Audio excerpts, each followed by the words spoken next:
Bonjour à tous, aujourd'hui je vous retrouve pour une vidéo qui fait partie d'une catégorie qui a pratiquement disparu sur ma chaîne. Mais d'un côté je me suis rendu compte que c'était une catégorie qui vous plaît, donc je me suis dit pourquoi pas en faire de temps en temps, pas forcément tous les mois parce que flemme de le faire tous les mois, mais peut-être quand j'ai un certain nombre d'achats de livres, pourquoi pas vous faire un book haul de temps en temps. C'est vrai que c'est une catégorie de vidéos qui a un peu disparu sur ma chaîne parce que c'est pas forcément le genre de vidéo que je regarde moi-même. Mais après, j'ai quand même remarqué que les gens aimaient bien regarder les book hauls parce que certainement qu'ils aiment bien regarder les gens dépenser leur argent, sans compter, dans des livres. Donc, je vais en faire de temps en temps et là, du coup, je vous retrouve pour une vidéo book haul. Pour être tout à fait honnête avec vous, je ne sais plus si j'ai fait d'autres achats entre temps. Il y a eu le book haul de Livre Paris, du coup, que je vous avais mis au moment de mon vlog de Livre Paris. Mais comment dire, j'étais persuadée d'avoir acheté beaucoup plus de choses que ça. Et étonnamment, j'ai pas une si grosse pile que ça. Mais, enfin après tout dépendant de la personne, hein, mais moi qui achète régulièrement beaucoup de livres, je suis étonnamment surprise, mais ma foi, si jamais je retrouve des livres que j'ai pas mis dans le book haul, je le mettrai dans une autre vidéo book haul. Mais pour l'instant, là, j'ai dû acheter une dizaine de livres entre Livre Paris et aujourd'hui. En sachant qu'il y en a d'autres qui m'attendent évidemment à l'achat, puisque, étant libraire, on voit tout passer. Voilà, absolument tout passe entre nos mains et c'est pas facile parfois d'être libraire. C'est un métier très compliqué parfois. On va commencer avec les achats numériques. Donc les achats numériques, il faut savoir que en général, j'achète les livres que je ne suis pas sûre d'aimer. Voilà, quand c'est des livres papier, c'est que je suis pratiquement certaine de les aimer au moment de la lecture. Mais ceux que j'achète en format papier, en format e-book, c'est que je me dis peut-être que je vais... Je sais pas, en fait je préfère les acheter en format numérique puisque la plupart des maisons d'édition jouent le jeu et donc c'est moins cher. Mais après, ça ne m'empêche pas de les racheter après en papier, pas après, hein, mais bon voilà. Alors il y avait pas mal de promos sur les livres imaginaires dernièrement et j'en ai un peu profité. J'ai commencé par acheter Mémoire par Lady Trent, une histoire naturelle de dragon aux éditions Atalante. Ça c'est clairement à cause d'un de mes anciens collègues, d'ailleurs s'il passe par là j'y fais des coucous, parce que il est méga fan des dragons, il adore ça, il est dans la même passion que Pierre Pével, hein. Pierre Pével il met des dragons partout dans ses écrits, lui il lit que des trucs avec des dragons et il m'a dit que c'était hyper bien, donc j'ai très envie de le lire. En plus il était pas très cher, il était à 9,90€ je crois en e-book, donc c'est pas excessif quoi, 9,90€ pour un livre numérique. Enfin, pour un livre numérique ça peut paraître cher. Quand on sait que des fois il y a des livres numériques qui coûtent 15€, on relativise assez facilement. Ensuite, je me suis acheté l'intégrale d'Arcane de Pierre Bordage aux éditions Bragelonne, oui c'est ça, aux éditions Bragelonne. C'est une série où j'en entends pas mal de bien et que j'ai envie de découvrir. L'intégrale était à 14€ et des brouettes en e-book, donc ça vaut carrément le coup par rapport au format papier. Et là, comme dit, vu que c'est pas mal de la vraie, entre guillemets, de la vraie fantasy, celle où j'ai pas vraiment l'habitude de m'y plonger, je me suis dit autant le prendre en e-book et découvrir Pierre Bordage avec Arcane, puisque j'en ai entendu que du bien. Ensuite, j'ai acheté les crayons de couleur de Jean-Gabriel Cause, qui est chez J'ai lu en poche. C'est un livre qui me fait pas mal envie là aussi, puisque si je ne me trompe pas, on va avoir donc deux personnages principaux et l'un d'eux est aveugle. De ce que j'ai compris sur le résumé qui est sur la 4e du livre aux éditions J'ai lu, il y aurait un personnage qui sera aveugle et moi ça m'intéresse pas mal de voir un peu comment est-ce qu'on peut présenter un personnage aveugle et voilà, voilà, c'est un truc qui m'intéresse au niveau de l'écriture, comment est-ce qu'on peut développer un personnage aveugle, puisque si on est de son point de vue, alors si on est dans un point de vue extérieur, oui, là on peut facilement le faire, mais si on est dans un point de vue interne, c'est un peu plus compliqué, donc je suis très curieuse de voir ça. En plus c'est un livre que je vends assez régulièrement dans la librairie où je travaille, donc au fur et à mesure, voilà, j'ai eu bien envie de le lire. Ensuite je me suis acheté Le Fou et l'Assassin de Robin Hobb. Alors en fait, cet achat est un gros fail de ma part, puisque de base, j'ai mal lu en fait le titre, j'étais persuadée que c'était l'Assassin Royal, donc le premier tome de l'Assassin Royal qui était pas très cher, et bah non en fait c'est le Fou et l'Assassin. Donc c'est un gros fail de ma part. Je m'en suis rendu compte qu'après l'achat, évidemment, hein, parce que je ne pouvais pas m'en rendre compte avant d'acheter le livre. Donc, je me suis acheté Le Fou et l'Assassin, alors que je n'ai pas lu l'Assassin Royal et qu'il est recommandé de lire l'Assassin Royal avant de lire Le Fou et l'Assassin, évidemment. Donc, c'est un gros fail. Bon, au moins, j'aurai Le Fou et l'Assassin dans ma palle, mais bah, il faudrait déjà que je commence par l'Assassin Royal. Voilà, il faudrait que...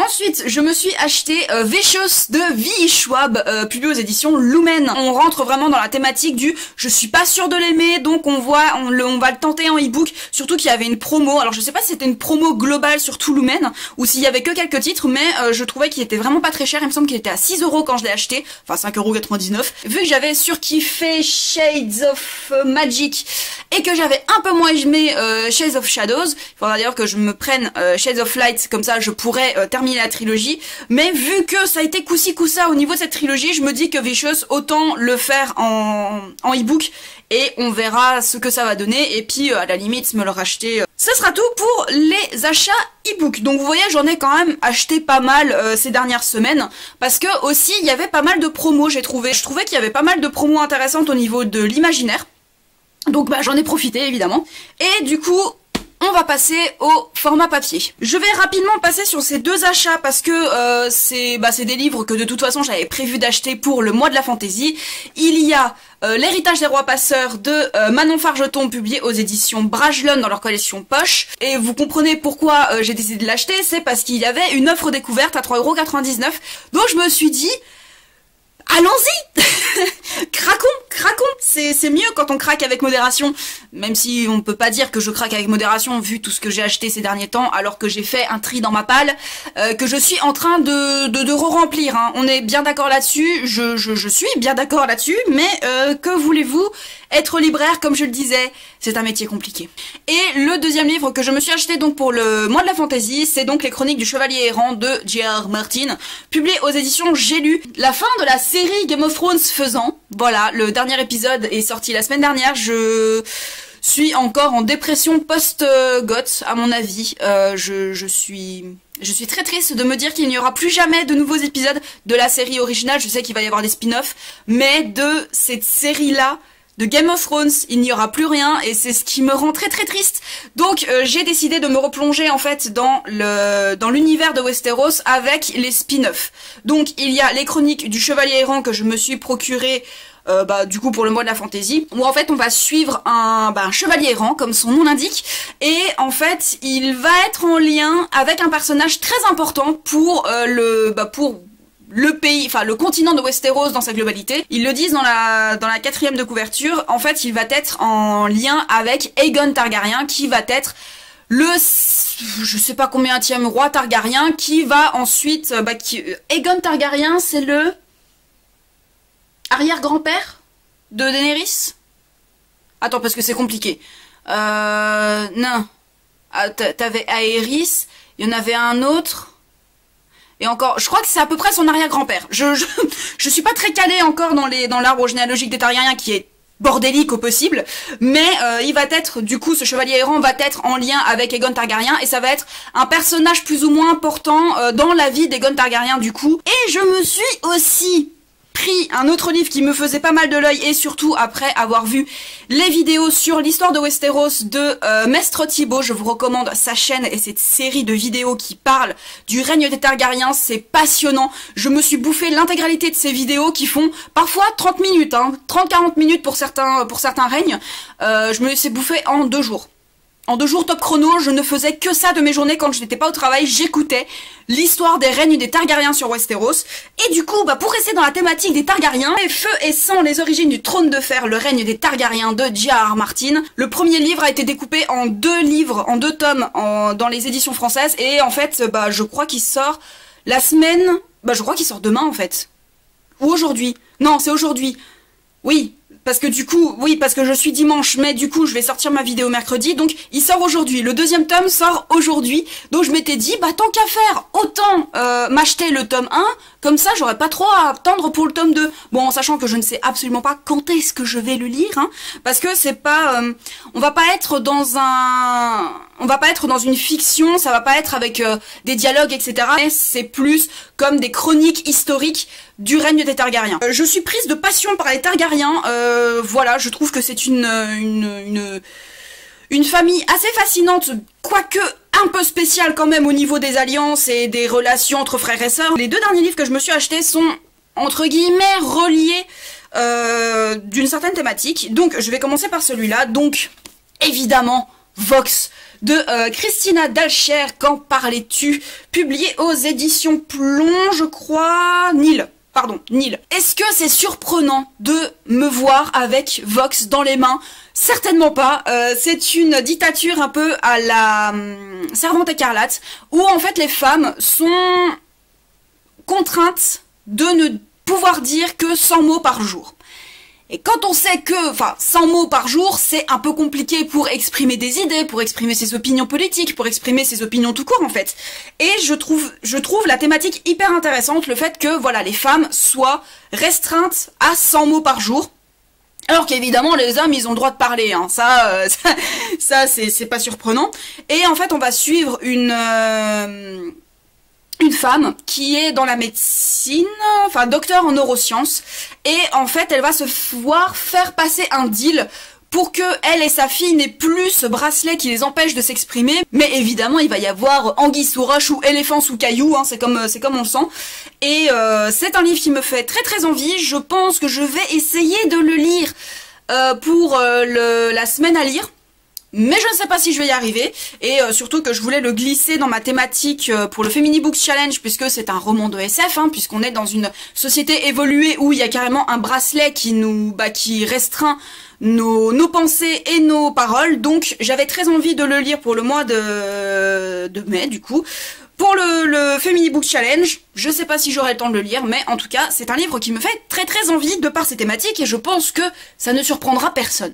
Et enfin, le dernier livre qui est un peu l'ovni de cette vidéo, c'est Théorie de la dictature de Michel Onfray, publié aux éditions Robert Laffont.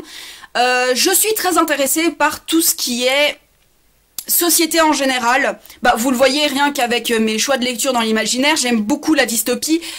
Quand tout est régi par une seule pensée et que, en fait, cette pensée, malgré qu'elle soit en apparence bénéfique, en fait, ça restreint énormément les libertés. Donc, on peut passer à Hunger Games, on peut penser à Divergente, on peut penser au meilleur des mondes, à 12 succès, Fahrenheit 451, enfin bref, j'aime énormément les dystopies et j'aimerais très beaucoup en écrire une. Voilà, le roman que j'ai sur le feu depuis bientôt 5 ans, hein, que je n'ose pas écrire parce que je me bloque toute seule, il y aura forcément une dictature, enfin forcément, pas forcément, mais il y aura une dictature en place dans le roman que j'aimerais écrire, et j'aimerais en fait voir comment est-ce qu'une dictature se met en place, et en tout cas c'est ce que nous promet Michel Onfray dans ce livre, puisque il va dégager 7 pistes de réflexion par rapport à la dictature et comment est-ce qu'une dictature peut être mise en place au fur et à mesure, et comment en fait on restreint les libertés au fur et à mesure. Du coup dans ce livre il va montrer 7 pistes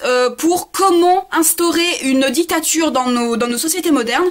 Donc détruire la liberté, appauvrir la langue, abolir la vérité, supprimer l'histoire, nier la nature, propager la haine, aspirer à l'empire. Je trouve ça hyper intéressant, et c'est surtout, j'étais assez rassurée de me dire que la mise en place de la dictature que j'aimerais mettre dans mon roman reprenait la majorité de ces axes. Donc je suis un peu rassurée et je vais le lire au fur et à mesure, je pense. Je ne sais pas si je le lirai forcément d'une traite comme je lirais une œuvre de fiction, mais c'est un livre que je trouve de toute façon hyper intéressant. Et Michel Onfray, je n'ai jamais lu de Michel Onfray, mais c'est un auteur assez apprécié par le grand public, puisque en librairie on vend la plupart de ses livres comme des petits pains dès qu'ils sortent. Du coup, voilà, Théorie de la dictature de Michel Onfray. Livre un petit peu politique, on va dire, mais j'en ai besoin pour avoir une base solide pour la dictature de mon roman. Donc c'est pour ça que j'ai décidé de l'acheter. Mais rien que la thématique de la dictature m'intéresse déjà. Comment est-ce qu'on peut abolir toute liberté dans un peuple qui pense avoir toutes les libertés dont il a besoin pour vivre, pour s'exprimer, pour aimer qui il veut, enfin bref. Je trouve ça hyper intéressant, je le lirai et je ferai peut-être un retour, si jamais vous êtes intéressé par le sujet, je ferai peut-être un retour sur Instagram ou carrément en vidéo. Ce sera à vous de me le dire si jamais ce livre vous intéresse. En arrivant à la fin de cette vidéo, je me rends compte quand même que j'ai acheté quand même pas mal de choses, hein. Et c'est surtout avec les e-books où je me suis bien lâchée. Cette vidéo m'en est terminée et j'espère qu'elle vous aura plu. N'hésitez surtout pas à me dire si j'ai beaucoup craqué ou si j'ai pas beaucoup craqué selon vous. Moi, je pense que j'ai été assez raisonnable en sachant comment je peux acheter des livres autrement, hein. Comment j'ai pu acheter des livres aussi de manière assez compulsive, hein, dans le passé. Maintenant, j'arrive à laisser reposer l'envie et à les acheter si jamais j'ai encore envie, puis la plupart du temps j'ai encore envie d'acheter les livres que je mets de côté, donc voilà, c'est... Je sais pas si j'ai beaucoup évolué dans mon envie de pas trop acheter de livres, mais bon. Je vous souhaite une très bonne journée et de très belles aventures au pays des pages.